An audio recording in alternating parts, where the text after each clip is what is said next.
Hi everybody, this is a quick rundown on the hydraulic bump stops from Rough Country. There were no reviews online or how to do the install, so I've kind of had to wing this as I went. The first thing you're going to need to do is disassemble the front end, taking off the springs. That's going to be part of it. I'll talk to you a little bit more in detail on how we did that moving forward, but you definitely have to take the springs off and drop it down to a full droop. You're also going to have to cut the stock bump stops out 3 inches from the mark you can see on the line that I did there. That's going to enable you to be able to install the bump stop as one unit with the spring. As you can see here, from the bottom of the bump stop stock, you measure up 3 inches, put some blue tape, and cut it off with a reciprocating saw or sawzall. Don't try to use a grinder, you won't be able to get around the bucket up above. After doing that, I inserted the bump stop just to give it a quick little fit on my cut that I did. Everything was kind of good. And then I had to remove it and install it with the spring and everything all in one shot. You can kind of give it a little bit of a detailed look here as it is in full droop and everything's kind of just sitting there. It looks like the bump stop's going to hit, but it'll never get that low because your shock will be connected. And going from there. But from this point forward, I'll go ahead and start talking to you a little about the install and the review of what we were doing with the installation. Stay tuned. Hey everybody, this is the continuation of the upgrades I'm doing on my 2021 Jeep Gladiator high altitude. We bought this last year and we've been doing a bunch of improvements on it.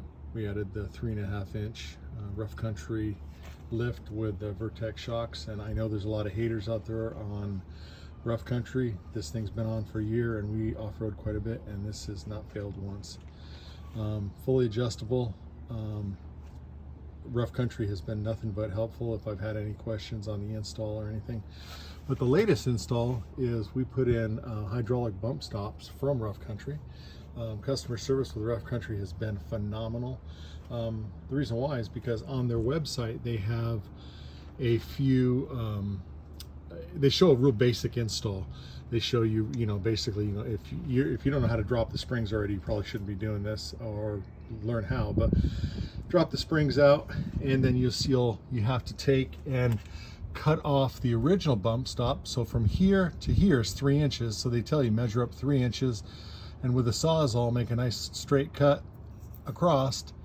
And then what happens is you take the hydraulic bump stop, the spring and the rubber cup at the top, and it all goes up as one unit, and then you put your lock nut on here. But what they don't tell you in rough country and in the instructions, and I guess that's because it's vehicle specific, what the distance from the bottom of the bump stop to the bottom bump pad when it is just sitting normal. A stock on this with this lift from the bottom here to where the stock bumper was about 4.5 inches. So I had to take in consideration how far this new one is going to go installed, because it's fully adjustable up or down. So I came up with basically on the JT with a 3.5 inch lift from the top of the spanner nut here to the top of there is 1.5 inches. That gave me the 4.5, almost 5 inches to like the normal one would have been, but I had to take in consideration the thickness of this. It's 1.5 inches. So that will be specific to whatever your vehicle is and what kind of suspension you have on it. But the reason why you want to be concerned about that is what you don't want to do is, especially if you're running stock shocks, is you don't want to bottom out the shock. So what happens is when this is in full droop, it can't fall out because basically the shock's holding it in place. Well, very rarely will you go in full droop like that unless you're rock crawling, obviously. But the thing I wanted to mention was I left about 1.5 inches. So when this thing is in full compression, even when it's fully squeezed down, compression going to hit the bump stop, I still have about 1.5 inches of shock left. What you don't want to do is have not enough and you're slamming your shock against this here. So that's the install. Pretty straightforward. It's not what they tell you in the book. It is definitely longer. On the JTs, there's weirdness like with here, you got to get all this has to come off to get to the nut underneath here. There's quite a bit of stuff they don't mention in it. I wish they would have. It would be great if somebody actually had a complete video install. I'm not the video guy, so that's not what I did. I just wanted to give you the review afterwards. Maybe I will in the future on some of the other stuff we did, but I just want to tell you I've been really happy with the rough country stuff. Like I said, I know there's a ton of haters out there. Rough country, in my opinion, has come a long way from even 10 years ago, 5 years ago. It's really become a pretty decent company to deal with. For a bargain lift, you're getting a pretty good price on this stuff.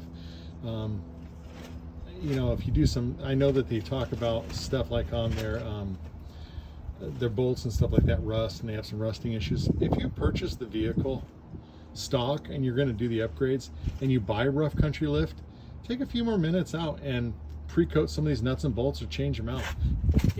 And a regular lift or an Icon lift or one of those other ones, they're $3,000 more. And honestly, I don't think you need it if you're not doing it, you know, professionally or doing it all the time. I've taken this thing in some crazy ass areas and I've never had an issue with it. Not to say that I won't, but for $2,100 lift, I'll tell you what, it was well worth the money. Super easy to install. I would recommend rough country. I don't care what anybody says. You're gonna always have the bougie guys that have to have the name brands, but half those guys don't know how to work on their stuff, and they're just doing it because somebody told them it's a good thing. If it works and it doesn't fail, that's good enough for me. If I'm doing it professionally, then yeah, I'd upgrade to something else. But thanks for everything, guys. I'm sure there'll be some haters in the comments, but you know, that's what happens with people. Later, take care, bye.